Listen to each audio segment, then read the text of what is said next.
Which property of transformer oil is most critical for insulation.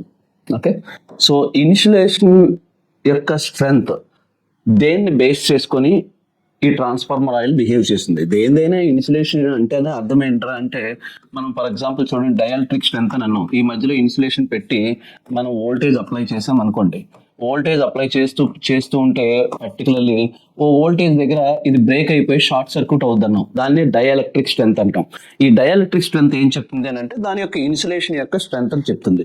So that is called as డెన్సిటీకి దీనికి సంబంధం లేదు, విస్కాసిటీకి దీనికి సంబంధం లేదు, ఫ్లాష్ పాయింట్ కి దీనికి సంబంధం లేదు. Density is nothing but comparison of as compare to liquid తో కంపేర్ చేయడం.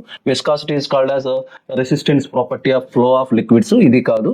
ఫ్లాష్ పాయింట్ అంటే తనకు తానుగా సెల్ఫ్ ఫైర్ అవడం ఆర్ ఇగ్నైట్ అవ్వడం. సో అదికి దీనికి కూడా సంబంధం లేదు. So electrical property point of view చూసుకుంటే కనుక డైఎలక్ట్రిక్ స్ట్రెంత్.